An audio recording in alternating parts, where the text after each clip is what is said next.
O programa de governo do pré-candidato Flávio Bolsonaro está sendo elaborado com foco em importantes áreas. Um dos pilares do programa é a economia e uma das responsáveis por essa construção é a ex-presidente da Caixa Econômica Federal, Daniela Marques. Ela foi integrante do Ministério da Economia no governo Jair Bolsonaro, fundou o grupo Para Elas, dedicado à autonomia financeira feminina, e agora contribui com o senador Flávio Bolsonaro na formulação de propostas. Entre os eixos está o Plano Brasil por Elas, que trata de inclusão digital, educação financeira e apoio às mulheres. Para entender melhor essa construção e também conversar sobre outros assuntos, nosso contato agora é com a Daniela Marques. Bom dia, Daniela, seja muito bem-vinda. Muito obrigado por aceitar o convite para estar conosco nesta manhã.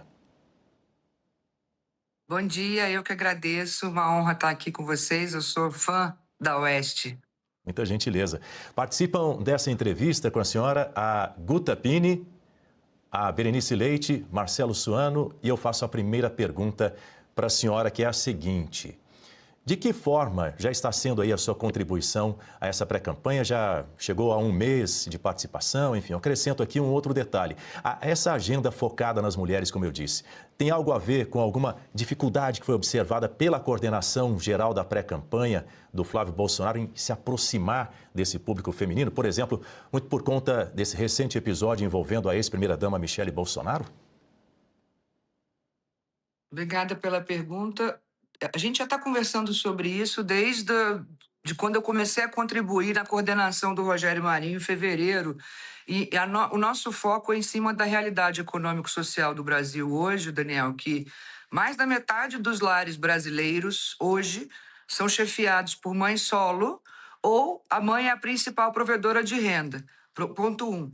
O segundo ponto, as mulheres avançaram, né, na independência financeira e hoje dividem a renda com os maridos. Então, na minha casa ou na casa do próprio Flávio, eu trabalho, meu marido também, e ele trabalha, e a Fernanda, a esposa dele, que é dentista também, mas as mulheres não compartilharam a retaguarda, né? Então, os afazeres domésticos, cuidados com crianças e principalmente idosos, porque a população brasileira envelheceu sem enriquecer.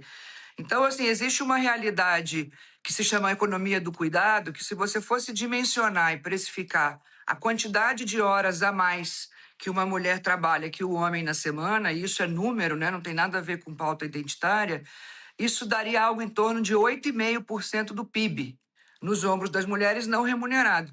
O que significa que se ela não tiver estrutura de apoio, e a principal estrutura de apoio sempre é a nossa família, amigos, uma mãe, a sogra, então precisa disso, mas precisa de creche e lar de idoso. Então, o Brasil por Elas, ele vem do reconhecimento dessa realidade econômico-social, né? Famílias que têm renda, são mais de 100 milhões de famílias com renda média de R$ 3.500, aonde o Estado integra as soluções que estão no plano de governo, é um recorte integrado da pauta de segurança pública endereçada ao enfrentamento à violência contra a mulher. Então, tem lá a tornozeleira eletrônica para agressores, tem lá a tolerância zero aos crimes, assassinatos contra mulheres, tem lá a castração dos estupradores, finalmente a implementação, né, do Cadastro Nacional dos Estupradores. Isso a gente integra com uma pauta forte de autonomia financeira, enxergando na internet a infraestrutura do futuro, né? Então, é pela palma da mão que a gente coloca um Estado mais eficiente na jornada do cidadão, e ali ela vai poder se capacitar, vai poder formalizar a sua MEI, vai poder procurar um emprego formal. E o terceiro pilar é justamente essa rede de apoio, tanto da saúde da mulher quanto achar vaga de creche. Vai ter o Vale Creche, que o Flávio já falou. Hoje são quase 1 milhão de mães na fila para arrumar vaga de creche para os seus filhos, e uma mãe que não consegue ter onde deixar o filho. Eu só estou aqui com vocês, com meu filho de 1 ano e meio, porque tem alguém me ajudando para estar aqui. Então, justamente para a gente fazer um esforço coordenado para zerar essa fila e dar estrutura para que essas mães possam trabalhar. Então, é um recorte integrado daquilo que está sendo proposto no plano de governo, tanto em economia quanto em segurança pública, trazendo esse olhar de estrutura de rede de apoio num lugar só, que vai ser a Central da Mulher, usando muita inteligência artificial e tecnologia, não só para facilitar a vida dela, mas não preciso dizer que o uso de tecnologia, a gente está num governo caro, ineficiente e analógico. Então, hoje, uma mulher ela tem que ir no INSS, depois na Caixa, depois na Receita, depois na Prefeitura, é uma corrida maluca. E a hora que a gente coloca tudo num lugar só, não só facilita a vida dela, como torna o Estado mais eficiente, permitindo ali na frente a gente reduzir os impostos, tendo menos custo de máquina. Quem faz a próxima pergunta para a senhora é a Guta Pini. Bom dia, Daniela. Muito obrigada pela presença, pela entrevista. Quero falar com você sobre o fiscal do nosso país e o que vocês pensam aí para esse enfrentamento. Você já chegou a dizer que vocês querem fazer um ajuste de largada? Seria uma PEC de transição, trabalhando essa questão dos custos? Porque como é que você vai tratar um país, governar um país que já está com essa dívida passando de 80%? Seria uma PEC para ser aprovada antes até de um futuro governo, ou é uma PEC para o início do governo? O que está no horizonte de vocês? Eu tenho dito, Guta, assim, o descontrole das contas e a desgovernança total dos ativos da União, o PT vai arrastar não só o Brasil para o agiota, né? Eu tenho falado isso em linguagem simples, porque 2 semanas atrás, você lembra, o Tesouro fez um leilão com juro real acima de 8% e não aparece ninguém.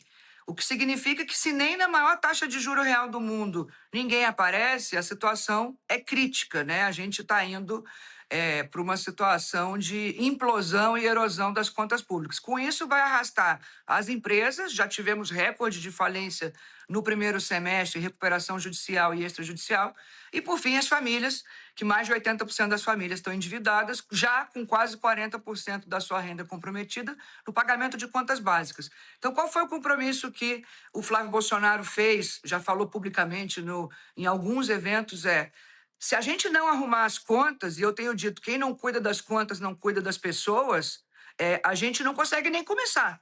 Toda a classe política sabe que, inclusive o PT, que o orçamento de 2027 é uma peça de ficção. Esse arcabouço é totalmente inócuo, ele não controla nada e o orçamento do ano que vem não é exequível para o governo quando assumir.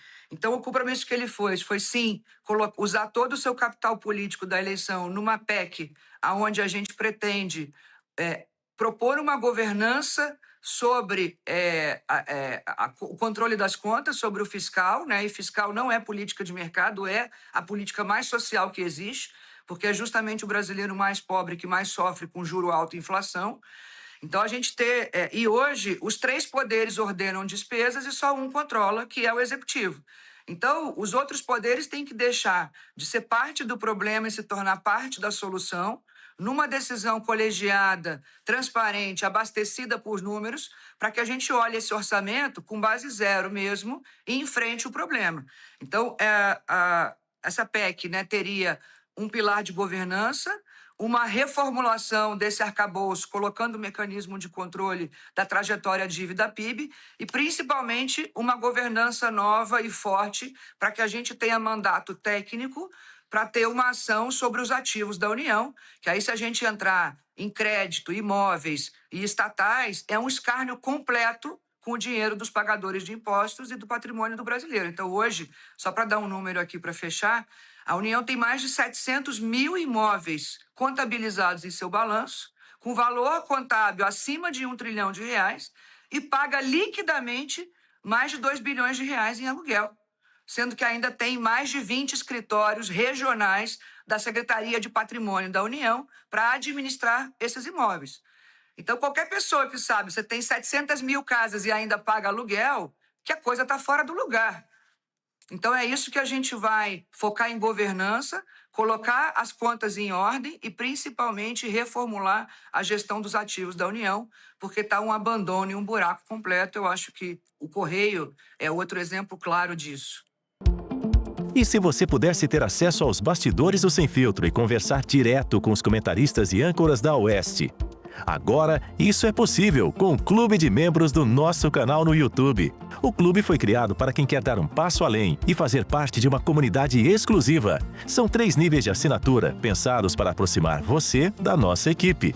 No plano apoiador, você ganha destaque no chat, figurinhas personalizadas e acesso a publicações exclusivas na comunidade do canal. Quer estar ainda mais perto da Oeste?